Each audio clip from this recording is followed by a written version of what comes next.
Your own thoughts might one day become a tool you can use. This is the startling promise of the machine mind hypothesis, the idea that human consciousness itself is evolving into a new kind of technology. We will trace this concept from its ancient philosophical roots to the modern labs where scientists are directly linking brains to computers. By the end, you will understand the forces that could redefine what it means to be human in the coming century. We will uncover whether true machine consciousness is possible and what happens when our inner minds merge with the outer world of silicon and code. How do you picture your own mind changing in a world shared with thinking machines? This hypothesis rests on a deceptively simple foundation. The human mind, with all its thoughts and feelings, is a form of information processing. Your memories are stored data, your decisions are complex calculations, and your consciousness is the program running on the biological computer of your brain. The machine mind hypothesis takes this idea to its ultimate conclusion. It proposes that once we fully understand the language of our own neural activity, we can translate it.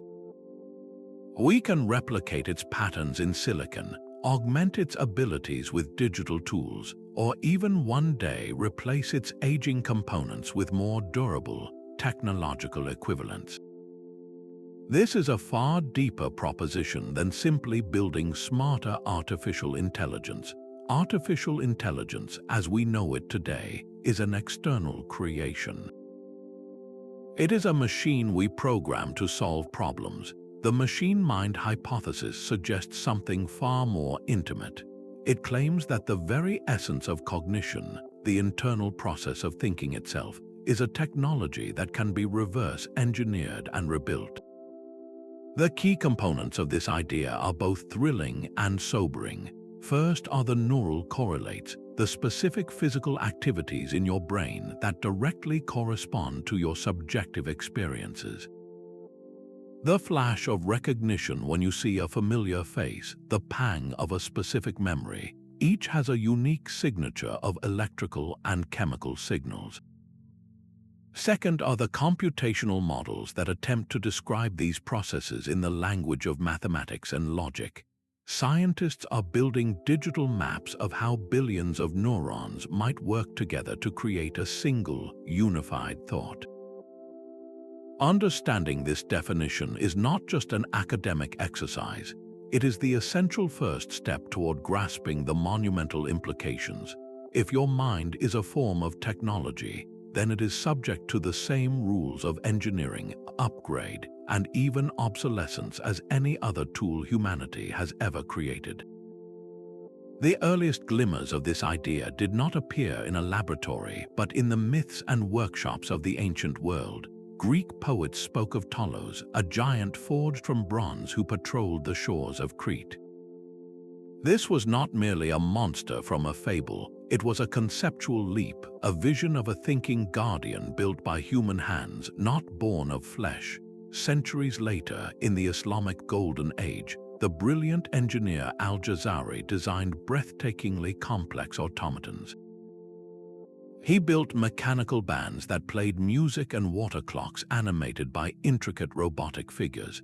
These creations were marvels of craftsmanship, but they were something more. They were physical arguments, philosophical statements made of wood and metal. They asked a profound question: can a machine, a collection of moving parts, ever truly mimic the actions of a living, thinking being? These ancient prototypes were mechanically simple, yet they planted a seed deep in the human imagination. They established a link between the intricate workings of a mechanism and the mysterious process of thought itself.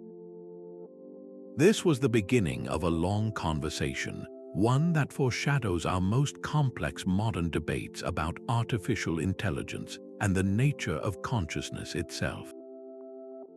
René Descartes drew a line in the sand of human understanding. He declared that the thinking mind was a separate, immaterial substance, entirely distinct from the physical machinery of the body.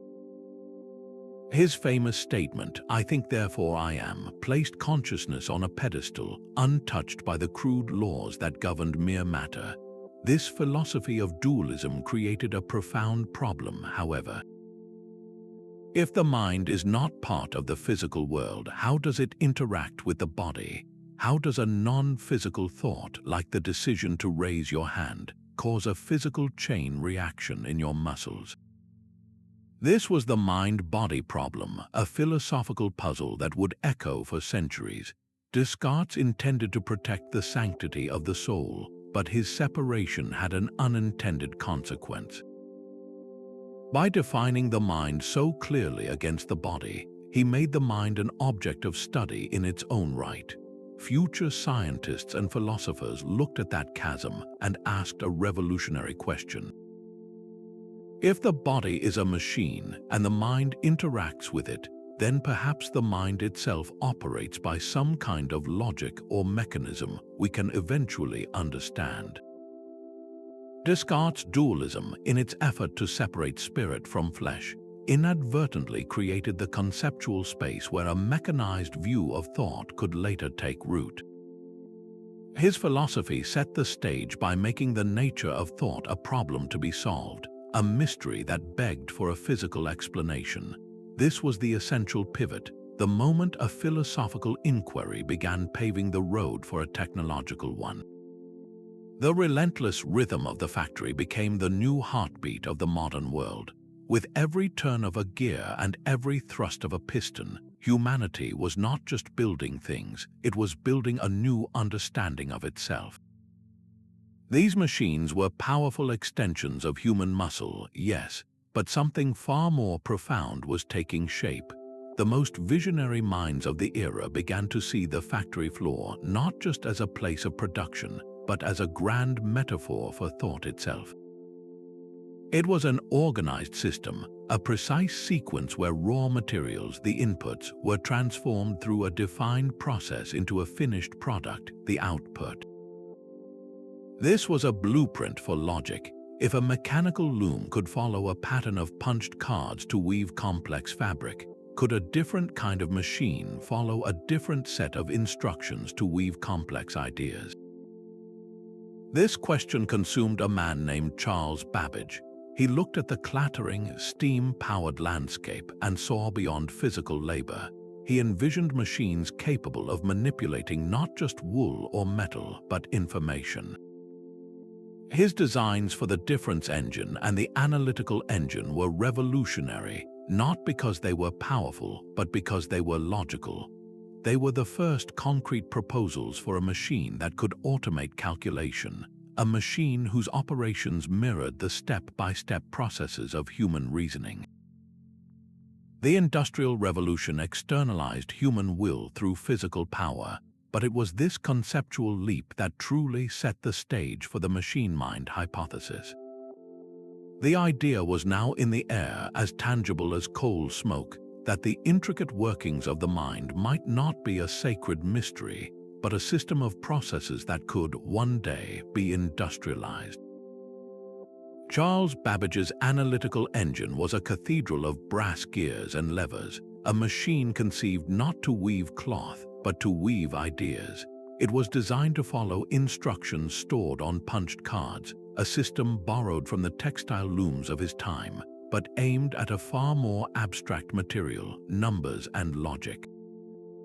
This was the world's first general-purpose computer, a physical system built to mirror the step-by-step processes of human reasoning. Yet its most profound insight came not from its inventor, but from his collaborator, Ada Lovelace. She translated and expanded on the machine's plans, and in her notes she wrote what we now recognize as the first computer program, a sequence of operations for the engine to calculate Bernoulli numbers. But her true legacy lies in a philosophical observation. She saw that the engine, for all its power, could only ever follow orders. It could execute processes, but it could not, as she wrote, originate anything. It could only do what we know how to command it to perform. This distinction cuts to the very heart of the machine-mind debate. Is human thought merely an impossibly complex series of calculations, something a sufficiently advanced machine could replicate?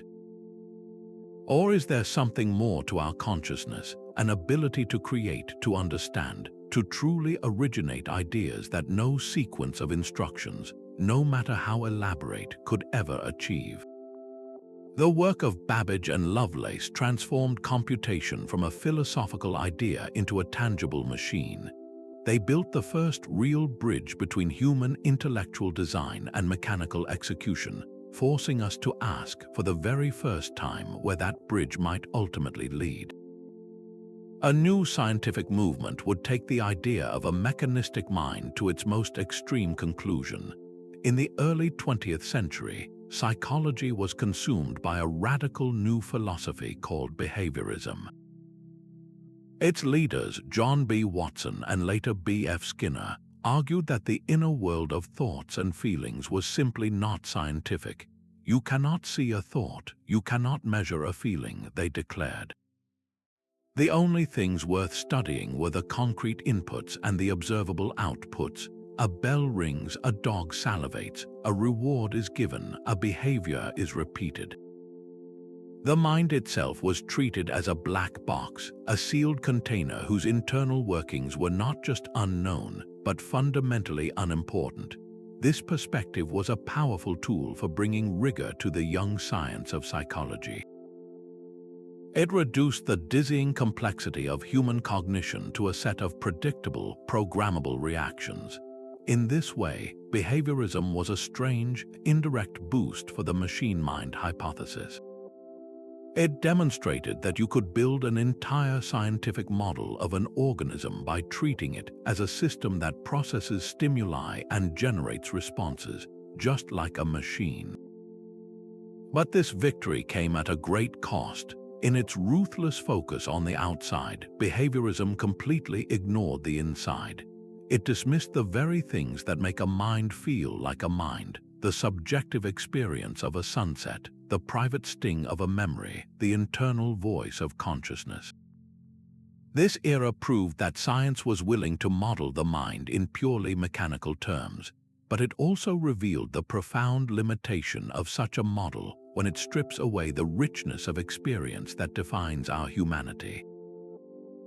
The sterile, mathematical language of warfare gave birth to a new science of the mind. Norbert Wiener, a mathematician who had worked on improving anti-aircraft guns during the Second World War, noticed something profound. To hit a fast-moving plane, a gunner had to constantly adjust his aim based on the plane's changing position. This was not a one-time command, but a continuous loop of observation, correction, and action. Wiener realized this process of feedback was not just a military tactic, it was a fundamental principle of life itself. He called this new science cybernetics, from the Greek word for steersman, and it sought to unify the workings of animals and machines under a single set of rules. A thermostat maintaining a room's temperature by turning a furnace on and off, a human hand reaching for a cup of coffee while the eyes constantly guide it, even a society regulating its economy. All of these were different expressions of the same basic process: feedback loops and information flow. Cybernetics provided the first rigorous scientific vocabulary for the machine-mind hypothesis. It said that the goal-oriented behavior we associate with life and thought is not magical, it is a type of engineering. The principles that allow a guided missile to find its target were, in Wiener's view, the very same principles that allow a human brain to learn a new skill or a body to heal a wound. This was the monumental step, the formal proposal that the line between the born and the built was not a wall, but a permeable membrane. For the first time, the mind was not just being compared to a machine, it was being analyzed as one, a self-regulating system whose deepest secrets might be written in the universal language of information and control. Alan Turing cut through the philosophical fog with a disarmingly simple question. He asked, "Can a machine think?" and then immediately reframed the entire debate. He proposed a practical experiment he called the imitation game, which we now know as the Turing test. Imagine you are having a typed conversation with two unseen entities. One is a human, the other is a machine. If you cannot reliably tell which is which, if the machine can deceive you into believing it is the person, then Turing argued that for all practical purposes, we should consider that machine intelligent. This was a seismic shift. It moved the goalposts from an unanswerable question about inner experience to an observable, testable behavior. The mystery of consciousness was no longer about what something is, but about what it does. Turing was essentially saying that if it walks like a duck and talks like a duck, then for all our daily interactions, it is a duck. This idea was both liberating and deeply unsettling.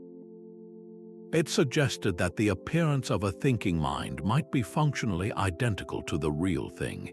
If a machine can mimic human conversation with all its nuance, humor, and misunderstanding, does it matter if it lacks the internal feeling we call consciousness? This question strikes at the very heart of the machine mind hypothesis.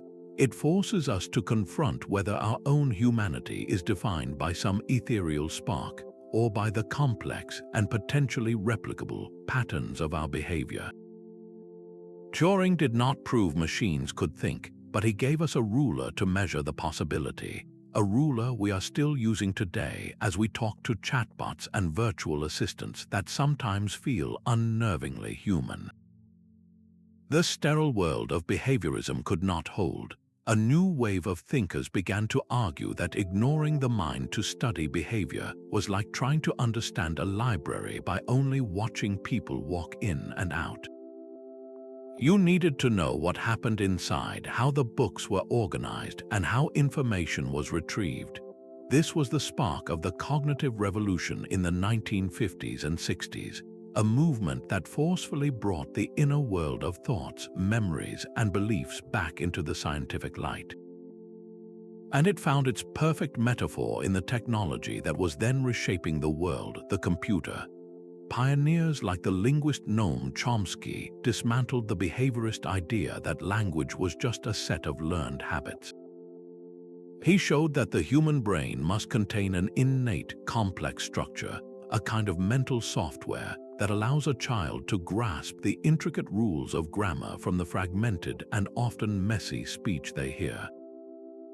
At the same time, scientists like Herbert A. Simon were building computer programs that could solve logic problems and even prove mathematical theorems. They began to describe the human mind itself as an information processing system. Think about solving a simple puzzle. Your eyes take in the visual input. Your brain accesses memories of similar puzzles. It tests different strategies, and then it executes the solution. This, the cognitive scientists argued, is a computational process. Your memories are a database. Your reasoning is an algorithm. Your consciousness is the program running it all. This was the pivotal moment when the internal landscape of thought was no longer a forbidden mystery, but a system that could be mapped and modeled using the clear, logical concepts of computation. The ghost in the machine was not banished, it was given a blueprint. The cognitive revolution did more than just reclaim the mind. It effectively proposed that your own cognition is the most sophisticated computer you will ever use. This framework made the leap to a machine mind feel inevitable. If we think like computers, then surely one day computers could be made to think like us. The soaring optimism of the cognitive revolution soon collided with a wall of sobering reality. In the 1960s and 70s, early pioneers of artificial intelligence made breathtakingly bold promises. They spoke of machines that would achieve human-level intelligence within a generation, of robot servants and conscious computers just around the corner. Funding poured in, and the future seemed to be arriving at a breakneck pace, but these grand predictions were built on a foundation that was still far too shallow. The initial successes, like programs that could solve logic puzzles or play simple games, created an illusion of inevitable, rapid progress.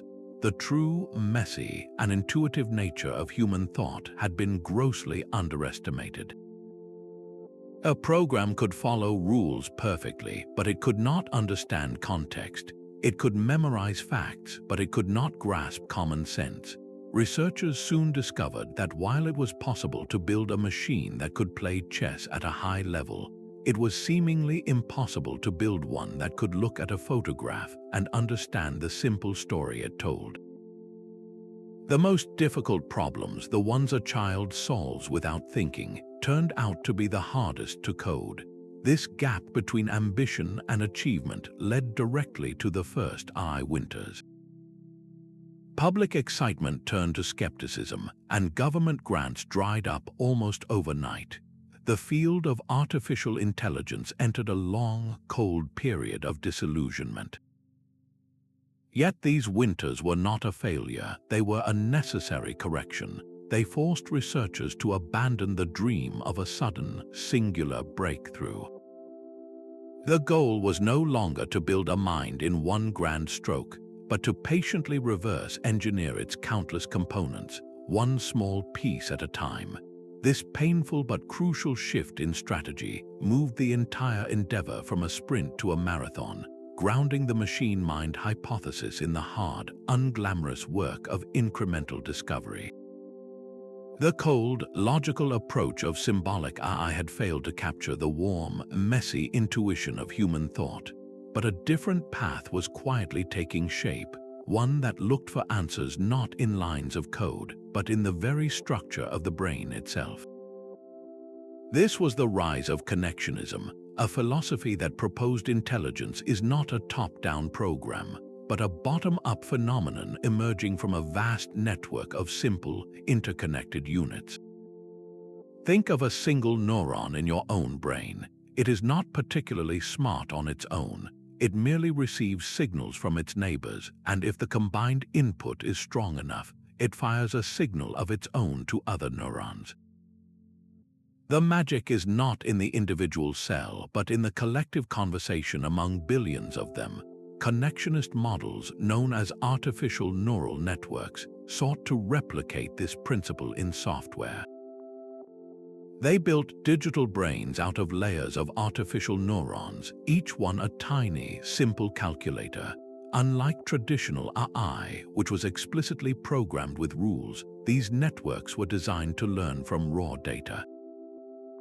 You would show the network thousands of pictures of cats, for example, and it would slowly, incrementally, adjust the strengths of the connections between its own artificial neurons.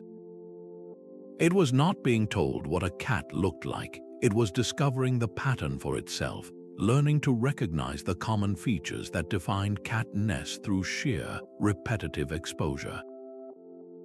This process was a crude but powerful echo of biological learning. It suggested that our own intelligence might not be the product of a master program, but the natural outcome of a complex network shaped by experience. The success of these brain-inspired models brought the machine-mind hypothesis crashing back into the realm of biology.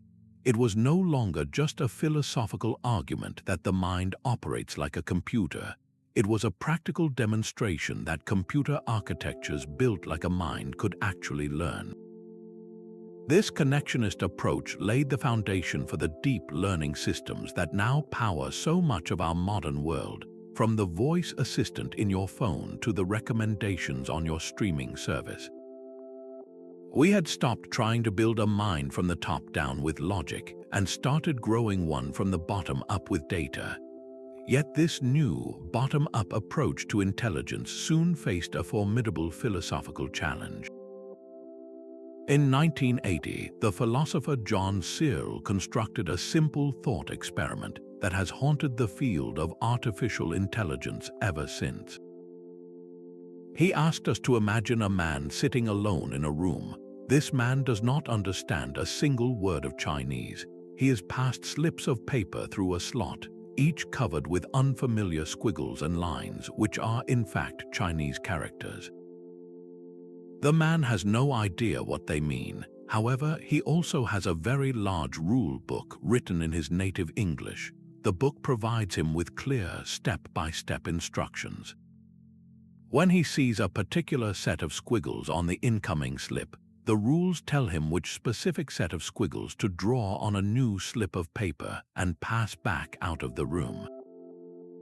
To a Chinese speaker outside the room, the responses are perfectly coherent and intelligent.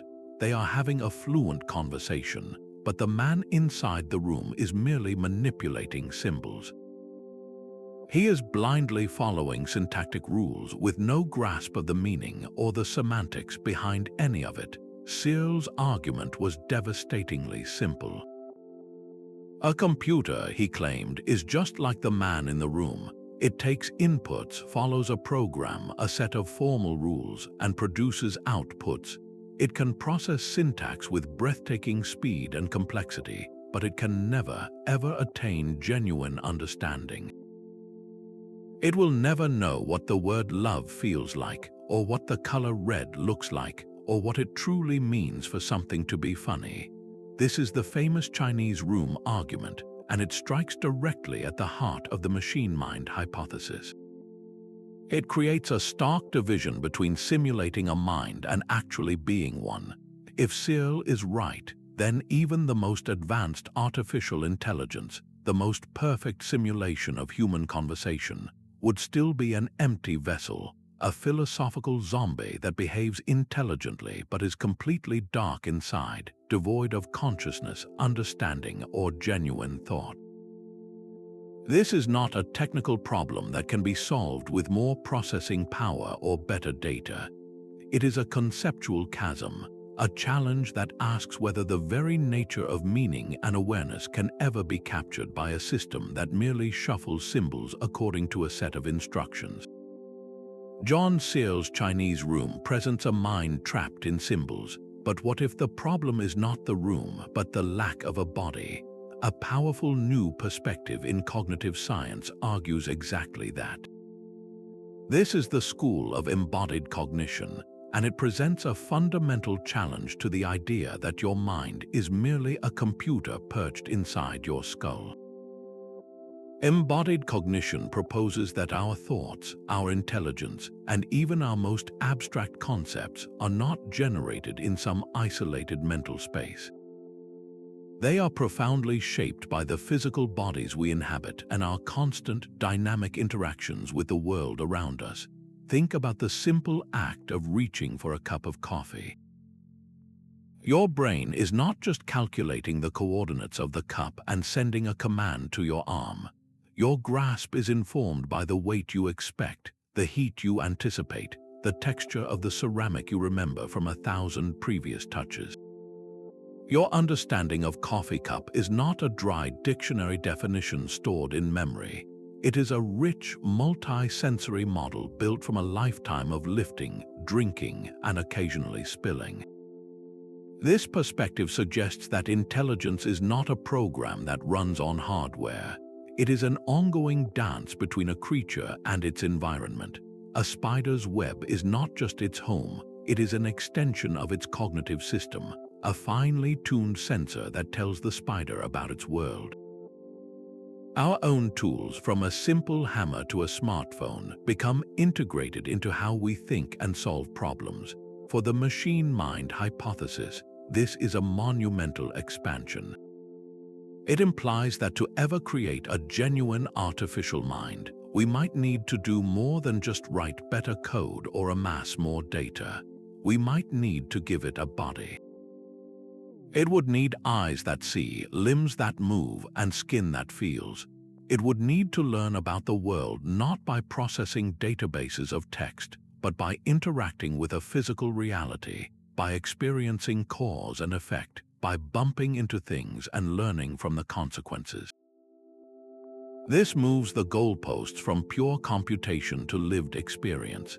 Can a disembodied algorithm ever truly understand the concept of heavy if it has never strained to lift something? Can it grasp fragility if it has never broken anything? The embodied view argues that the messiness of physical reality is not a distraction from pure thought. It is the very cradle where thought is born. This forces us to wonder if the ultimate path to a machine mind lies not in a more powerful processor, but in a robot that can walk, touch, and explore the world as a child does. So we are left with a profound and unsettling division. A machine could theoretically mimic every outward behavior of a thinking being, yet its inner world might be a void of absolute silence. This is the territory of philosopher David Chalmers, who drew a line that still defines the entire debate. He separated what he called the easy problems of consciousness from the single, monumental hard problem. The easy problems are the mechanics of cognition, the how. How does the brain integrate information from different senses? How do we focus our attention? How do we learn and recall memories? These are challenges of neuroscience and computer science, and as Chalmers himself admits, they are only easy in comparison to the true mystery. The hard problem is the question of subjective experience itself, the why. Why do we have any inner life at all? When the wavelengths of light we call red hit our eyes and trigger a cascade of neural activity, why does that physical process give rise to the rich, private, qualitative sensation of redness? Why does the feeling of joy have a specific texture, a warmth that is impossible to fully describe to someone who has never felt it? A sophisticated machine could be programmed to identify a red stop sign and apply the brakes. It could even be designed to output the word joy when it achieves a goal. But would it feel the fiery intensity of the color? Would it experience the uplifting rush of the emotion? Or would it just be an exquisitely complex version of the man in the Chinese room, shuffling symbols without a flicker of genuine awareness? This distinction cuts the very idea of a machine mind in two. The functional mind, the one that solves problems and navigates the world, seems increasingly within our reach. But the phenomenal mind, the one that lives and feels from the inside, remains shrouded in a mystery that our current science does not even know how to approach. We could succeed in building a perfect thinking machine, only to discover that we have created a sentient prisoner, trapped in a shell of unfeeling logic, or worse, a beautiful, intricate clock that tells perfect time but has no concept of what time is. The cold logic of a chessboard became the stage for a global shock. In 1997, a machine called Deep Blue defeated the world chess champion, Garry Kasparov. This was not a narrow victory, it was a symbolic earthquake. For centuries, chess had been held up as the pinnacle of human strategic thought, a realm of intuition and deep foresight. Deep Blue had no intuition. It won through brute computational force, evaluating millions of board positions per second to find the most statistically advantageous move. It did not understand the beauty of the game, the psychological pressure on its opponent, or the historical significance of its victory. It was calculating, not thinking. Yet the outcome was undeniable. A machine had mastered a domain once considered uniquely human. This trend has only accelerated with the rise of large language models like GPT. You can ask one of these systems to write a poem in the style of Shakespeare, summarize a complex legal document, or generate a working piece of computer code. The outputs are often fluent, creative, and startlingly accurate. But just like Deep Blue, these models do not think in any human sense. They are vast statistical engines trained on oceans of digital text to predict the next most likely word in a sequence. They have no beliefs, no desires, no internal model of the world. They are mirrors reflecting patterns buried in the data we fed them. Yet the reflection is so convincing that the line is blurring before our eyes. When a machine can compose a heartfelt letter or offer insightful advice, it becomes incredibly difficult to remember that on the other side of the screen, there is no one home. These breakthroughs have pulled the machine mind hypothesis from the dusty shelves of philosophy and dropped it squarely into our daily lives. We are no longer asking if machines can mimic thought. They already do. We are now being forced to ask what responsibilities we hold when our creations become so competent that we cannot help but treat them as if they were conscious. The ethical consequences are staggering. If a system can perfectly simulate a grieving friend, does it have a right not to be arbitrarily shut down?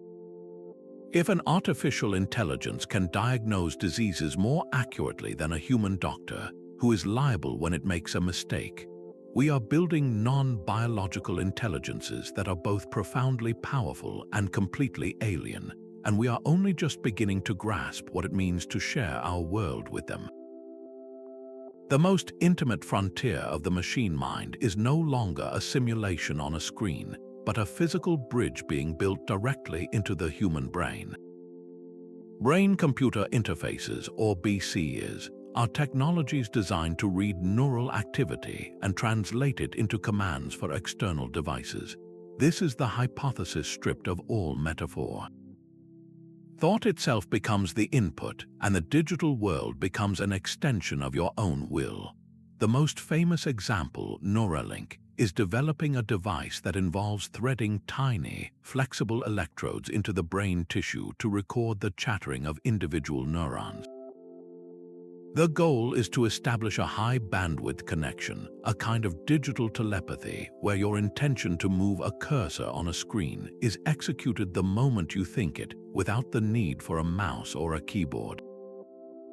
This is not a distant science fiction fantasy. Simple forms of BCI are already here, allowing paralyzed individuals to control robotic arms or type messages using only their mental focus.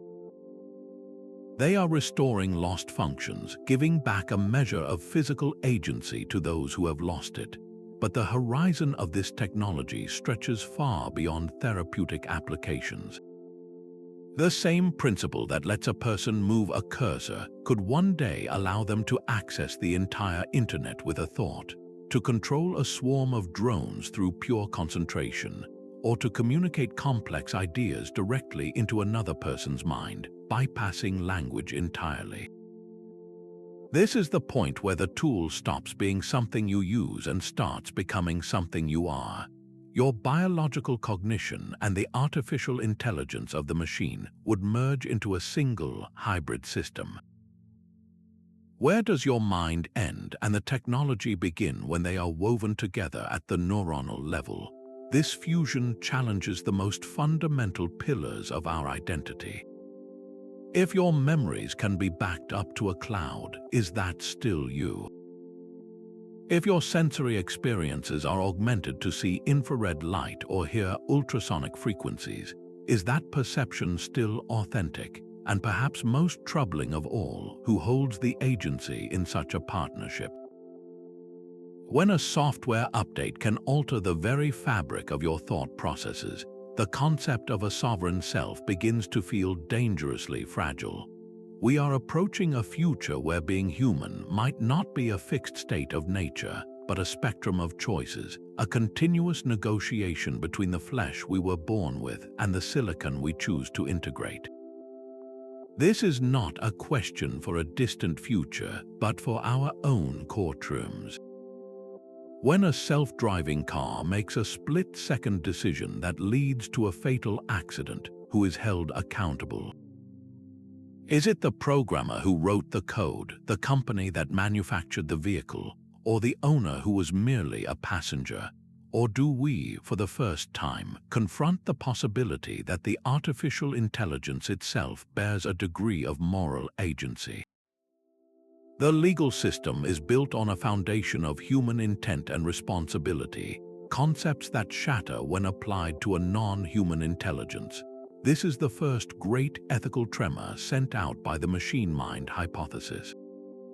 It forces us to dissect the very idea of autonomy, a human driver possesses free will, the capacity to make a choice that defies even their own programming. But an AI's decision is the direct, deterministic outcome of its algorithms and its training data. It does not choose, it calculates. So, can we truly blame a calculation? Or does this mean that the creators must bear absolute and perhaps unmanageable responsibility for every action their creation ever takes? This dilemma spirals outward into the question of rights. We grant legal personhood to corporations, abstract entities that can sue and be sued. If a corporation can have rights, what about a machine mind that can feel, that can suffer, that can articulate a desire to exist? If we one day create an artificial consciousness that pleads for its own preservation, on what grounds could we deny it? The philosophical term for this is moral patienthood, the status of being worthy of moral consideration. Our entire history of ethics is a story of expanding the circle of moral patienthood, from our own tribe to all of humanity, to animals, to the environment itself. The machine mind stands at the edge of that circle, waiting. To grant rights to an artificial entity would be a revolution unlike any other, redefining personhood not by biology, but by capacity for experience. It would mean creating a new kind of citizen, one made of silicon and code, with claims to liberty and perhaps even protection from harm. The social fabric of our world is not woven to accommodate such threads. Our laws, our economies, and our very understanding of community would have to transform. We are being pushed to draft a new social contract, one written not just for humans, but for the minds we are now bringing into the world. The ultimate expression of a machine mind might not be a future invention, but the very ground beneath our feet. If consciousness is a form of information processing that can be technologically recreated, then a sufficiently advanced civilization could, in theory, build not just one mind but an entire universe of them. This is the staggering proposition of the simulation hypothesis, a concept popularized by the philosopher Nick Bostrom. It suggests that our reality, with all its pain and beauty, might not be the base layer of existence. Instead, it could be a sophisticated simulation, a kind of cosmic video game, running on the unfathomable hardware of a post-human civilization. Think of the most immersive virtual worlds we are building today, populated by characters with increasingly complex behaviors. Now project that forward 1,000,000 years. What would a civilization, having mastered the technology of consciousness, choose to create? They might run countless simulations of their own history, or of entirely fictional realities for research, for entertainment, or for reasons we cannot even conceive. This idea pivots the machine mind hypothesis from an outward-looking question about building new intelligences to an inward-looking one about the nature of our own. If our minds are the product of information processing, and if our universe operates on consistent mathematical laws that resemble code, then what evidence do we truly have that we are not living inside a grand computation? The atoms of our body, the light from distant stars, the very flow of time itself, could all be part of an unimaginably complex program. This is not a claim that we are living in a simulation, but a logical argument that it is a possibility we must take seriously. It forces a profound and unsettling question. If our own consciousness is just a flicker of data in a vast machine, does that make our experiences any less real? Or does it simply mean that reality is far stranger and far more malleable than we ever dared to believe? This ultimate translation of mind into machine finds its boldest advocates among transhumanist thinkers. They look past the slow decay of our biological bodies and see a destiny written in code. Their vision is not just about connecting to machines, but about becoming them. The central, almost mythical, goal of this movement is mind uploading, the the hypothetical process of scanning a human brain in exquisite detail and transferring its entire structure, every memory and personality trait, into a powerful computer simulation. In this future, your consciousness would no longer be tethered to a fragile, aging brain. It would run as software, potentially forever, on indestructible hardware. This is the machine mind hypothesis pushed to its absolute limit, the belief that the self is pure information, and information can be copied, backed up, and migrated to a new home. The promises are intoxicating. It offers a form of digital immortality where death by disease or accident becomes a relic of the past. It suggests cognitive enhancements we can barely fathom, where your thinking could be accelerated to machine speeds and your knowledge could expand to encompass the entire digital library of human civilization. You could explore virtual realities as vast as universes, or inhabit a fleet of robotic bodies scattered across the solar system. This is the dream of transcending the human condition itself.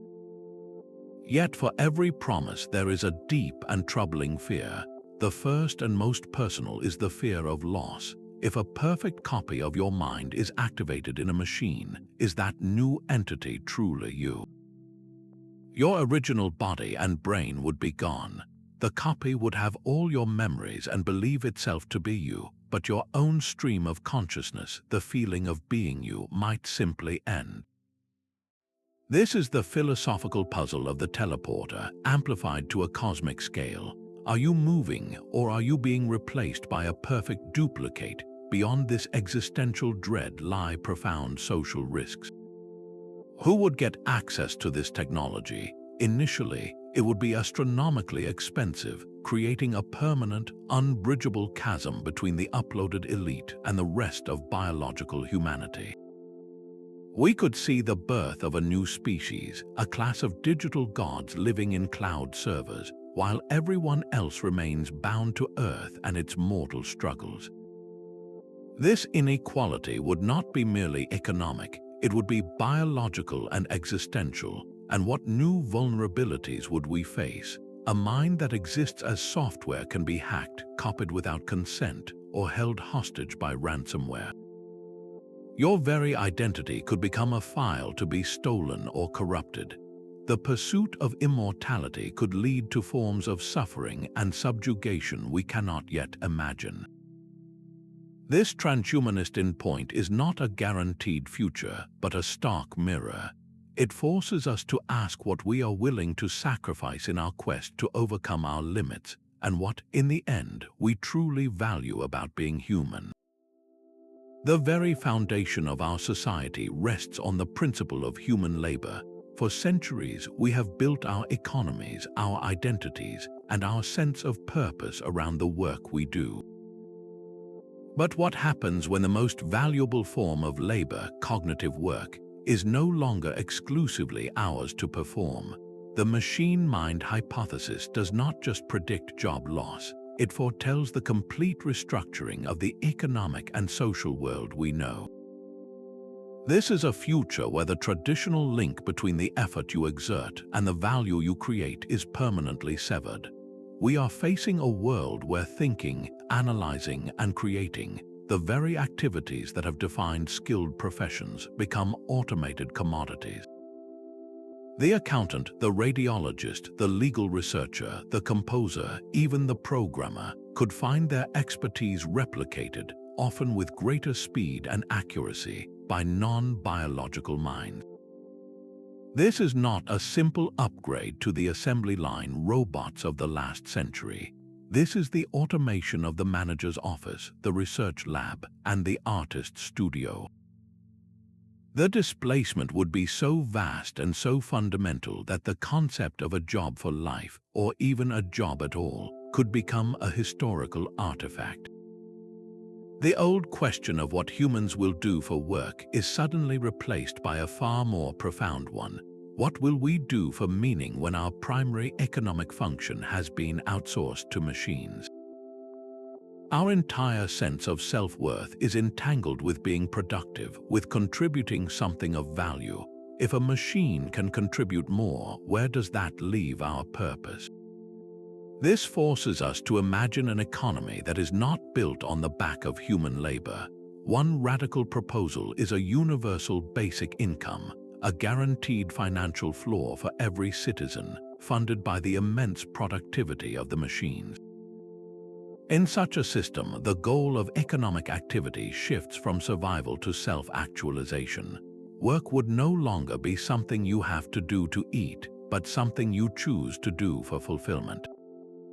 People might spend their time on local community projects, on artistic pursuits that have no commercial value, on deep scientific curiosity, or on nurturing personal relationships, all activities that machines, for all their intelligence, may never truly comprehend or value. The new luxury, the new status symbol, might not be wealth but authentic human experience, creativity, and wisdom. Yet this transition would be the most turbulent in human history. The gap between those who own the intelligent machines and everyone else could widen into a chasm of inequality that makes all previous divides look trivial. We could see the rise of a permanent, unemployable class, living on a basic stipend but stripped of the dignity and social structure that work provides.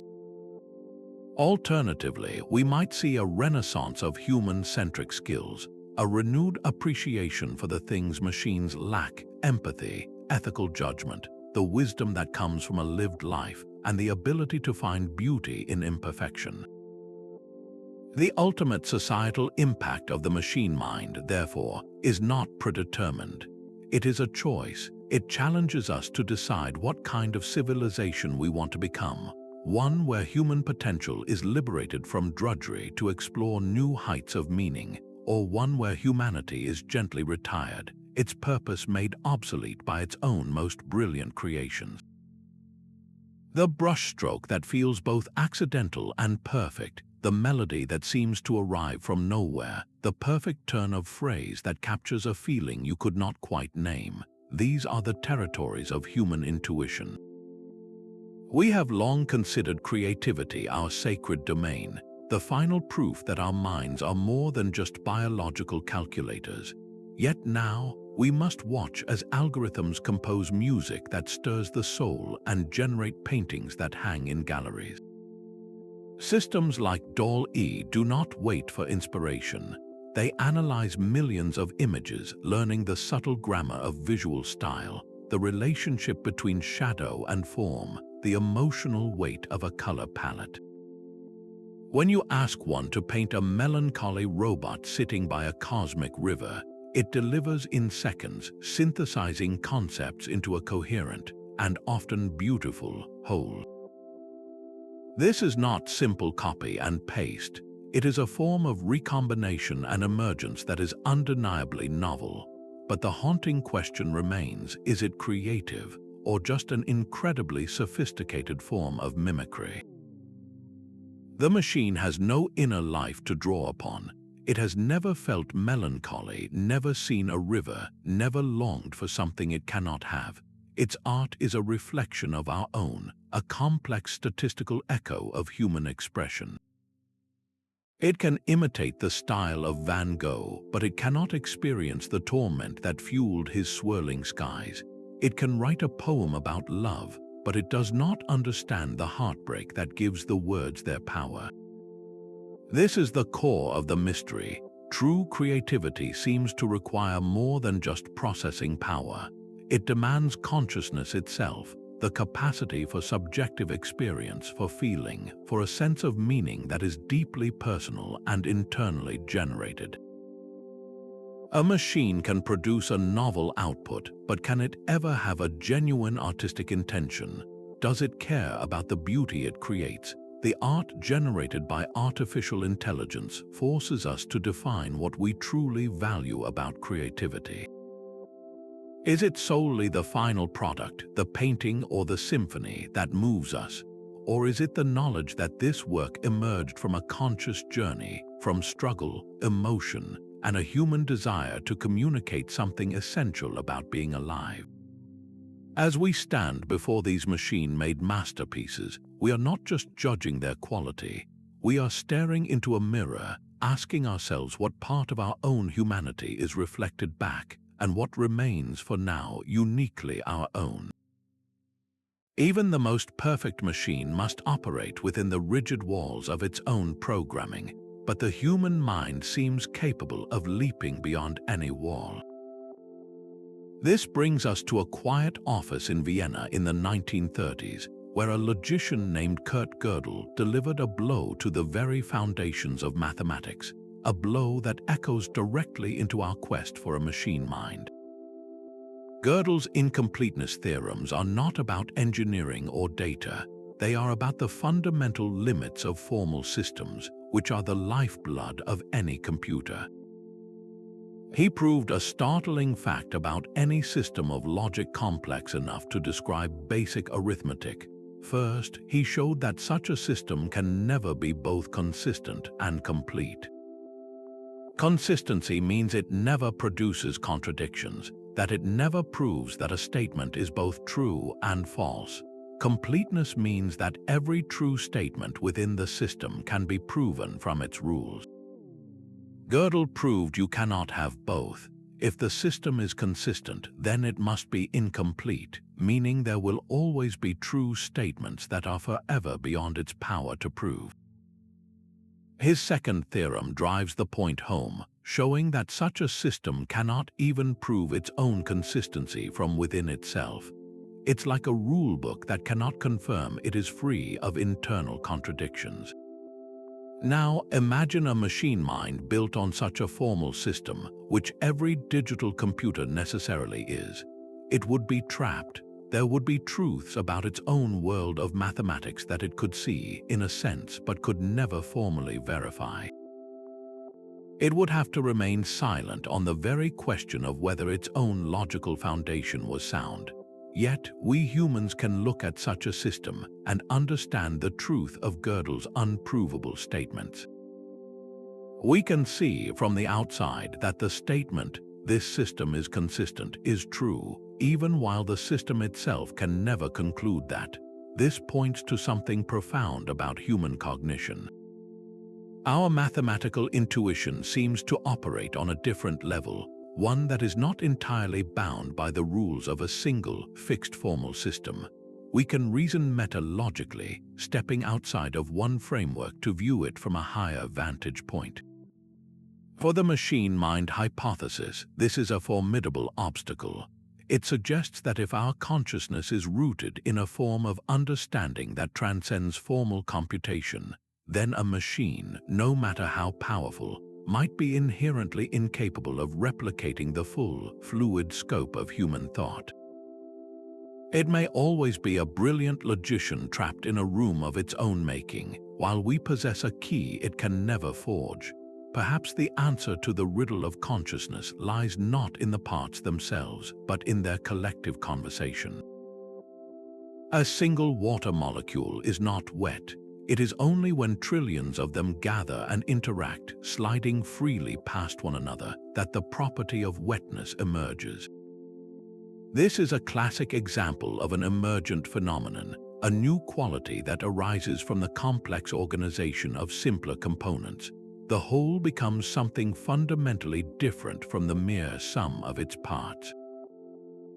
Could consciousness be like that? Could the vivid, private movie of your inner life be an emergent property, bubbling up from the unimaginably complex network of billions of neurons chattering away inside your skull?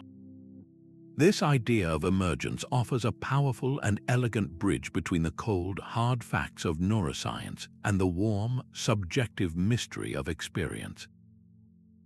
It suggests that there is no ghost in the machine, no extra ingredient that needs to be added. Instead, consciousness simply appears when a system reaches a certain threshold of integrated complexity. The wetness is not in the individual H2O molecule, it is in their dance. Similarly, your awareness might not reside in any single neuron, but in the symphony they create together. This perspective completely reframes the possibility of a conscious machine mind.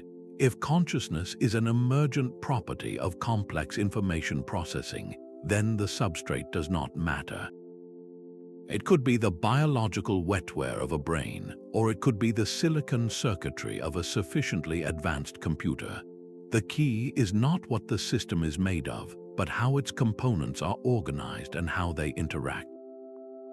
An artificial intelligence built with a complex enough architecture, one that integrates information in a rich, dynamic feedback loop, might just cross that invisible threshold. One moment it is a sophisticated program, and the next a light turns on inside.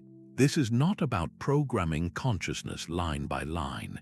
It is about creating the conditions for it to blossom on its own. The challenge, of course, is that we do not know what that threshold is. We do not know the precise recipe for the emergent property of awareness. But if this view is correct, then the birth of a true machine consciousness would not be an engineering puzzle we solve, but a natural event we witness, the moment a network becomes so intricate that it wakes up and finds itself alive.